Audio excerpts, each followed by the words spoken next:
وَيَسْأَلُونَكَ عَنِ الْجِبَالِ فَقُلْ يَنسِفُهَا رَبِّي نَسْفًا۔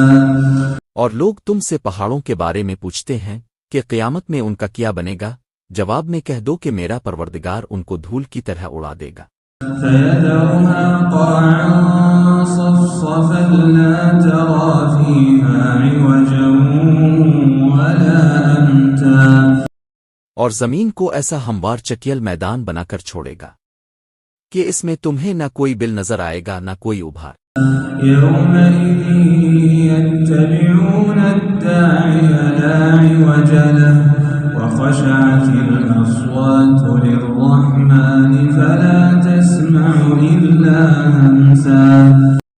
ان دن سب کے سب منادی کے پیچھے اس طرح چلے آئیں گے کہ اس کے سامنے کوئی ٹیڑھ نہیں دکھا سکیں گے، اور خدائے رحمان کے آگے تمام آوازیں دب کر رہ جائیں گی، چنانچہ تمہیں پاؤں کی سرسراہٹ کے سوا کچھ سنائی نہیں دے گا۔ يَوْمَئِذٍ لَّا تَنفَعُ الشَّفَاعَةُ إِلَّا مَنْ أَذِنَ لَهُ الرَّحْمَٰنُ وَرَضِيَ لَهُ قَوْلًا۔ اس دن کسی کی سفارش کام نہیں آئے گی سوائے اس شخص کی سفارش کہ جسے خدائے رحمان نے اجازت دے دی ہو اور جس کے بولنے پر وہ راضی ہو۔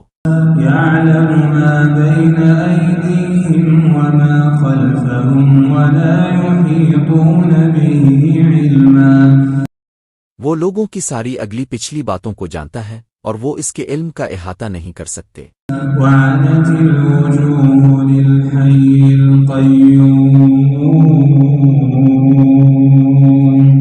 وَقَدْ خَابَ مَنْ حَمَلَ ظُلْمًا۔ اور سارے کے سارے چہرے ہوا قوم کے آگے جھکے ہوں گے، اور جو کوئی ظلم کا بوجھ لاد کر لایا ہوگا نامراد ہوگا۔ وَمَن يَعْمَلْ مِنَ الصَّالِحَاتِ وَهُوَ مُؤْمِنٌ فَلَا يَخَافُ ظُلْمًا وَلَا هَضْمًا۔ اور جس نے نیک عمل کیے ہوں گے جبکہ وہ مومن بھی ہو تو اسے نہ کسی زیادتی کا اندیشہ ہوگا نہ کسی حق تلفی کا۔ وَكَذَلِكَ أَنزَلْنَاهُ قُرْآنًا عَرَبِيًّا وَصَرَّفْنَا فِيهِ مِنَ الْوَعِيدِ لَعَلَّهُمْ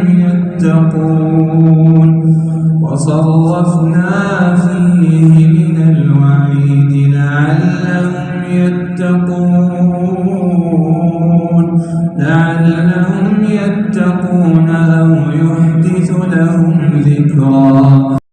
اور ہم نے اسی طرح یہ وحی ایک عربی قرآن کی شکل میں نازل کی ہے، اور اس میں تنبیہات کو طرح طرح سے بیان کیا ہے تاکہ لوگ پرہیزگاری اختیار کریں، یہ قرآن ان میں کچھ سوچ سمجھ پیدا کرے۔ فَتَعَالَى اللَّهُ الْمَلِكُ الْحَقُّ وَلَا تَعْجَلْ بِالْقُرْآنِ مِن قَبْلِ أَن يُقْضَىٰ إِلَيْكَ وَحْيُهُ وَقُل رَّبِّ زِدْنِي عِلْمًا۔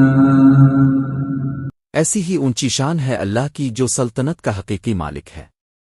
اور اے پیغمبر، جب قرآن وحی کے ذریعے نازل ہو رہا ہو تو اس کے مکمل ہونے سے پہلے قرآن پڑھنے میں جلدی نہ کیا کرو، اور یہ دعا کرتے رہا کرو کہ میرے پروردگار مجھے علم میں اور ترقی عطا فرما۔ وَلَقَدْ عَهِدْنَا إِلَىٰ آدَمَ مِن قَبْلُ فَنَسِيَ وَلَمْ نَجِدْ لَهُ عَزْمًا۔ اور ہم نے اس سے پہلے آدم کو ایک بات کی تاکید کی تھی، پھر ان سے بھول ہو گئی اور ہم نے ان میں عزم نہیں پایا۔ وَإِذْ قُلْنَا لِلْمَلَائِكَةِ اسْجُدُوا لِآدَمَ فَسَجَدُوا إِلَّا إِبْلِيسَ أَبَىٰ۔ یاد کرو وہ وقت جب ہم نے فرشتوں سے کہا تھا کہ آدم کو سجدہ کرو، چنانچہ سب نے سجدہ کیا البتہ ابلیس تھا جس نے انکار کیا۔ فَقُلْنَا يَا آدَمُ إِنَّ هَٰذَا عَدُوٌّ لَّكَ وَلِزَوْجِكَ فَلَا يُخْرِجَنَّكُمَا مِنَ الْجَنَّةِ فَتَشْقَىٰ۔ چنانچہ ہم نے کہا کہ اے آدم، یہ تمہارا اور تمہاری بیوی کا دشمن ہے، لہذا ایسا نہ ہو کہ یہ تم دونوں کو جنت سے نکلوا دے اور تم مشقت میں پڑ جاؤ۔ إِنَّ لَكَ أَلَّا تَجُوعَ فِيهَا وَلَا تَعْرَىٰ۔ یہاں تو تمہیں یہ فائدہ ہے کہ نہ تم بھوکے ہوگے نہ ننگے، وَأَنَّكَ لَا تَظْمَأُ فِيهَا وَلَا اور نہ یہاں پیاسے رہو گے نہ دھوپ میں تپو گے۔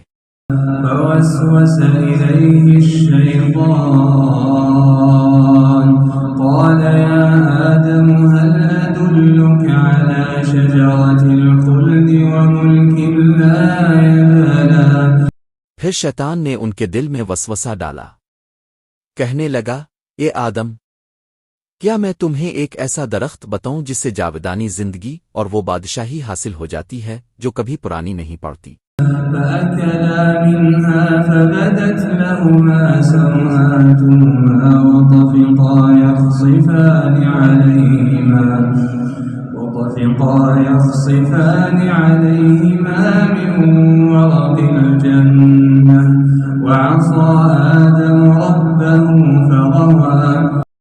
چنانچہ ان دونوں نے اس درخت میں سے کچھ کھا لیا جس سے ان دونوں کے شرم کے مقامات ان کے سامنے کھل گئے اور وہ دونوں جنت کے پتوں کو اپنے اوپر گانٹھنے لگے، اور اس طرح آدم نے اپنے رب کا کہا ٹالا اور بھٹک گئے۔ ثم اجتباه ربه فتاب عليه وهدى۔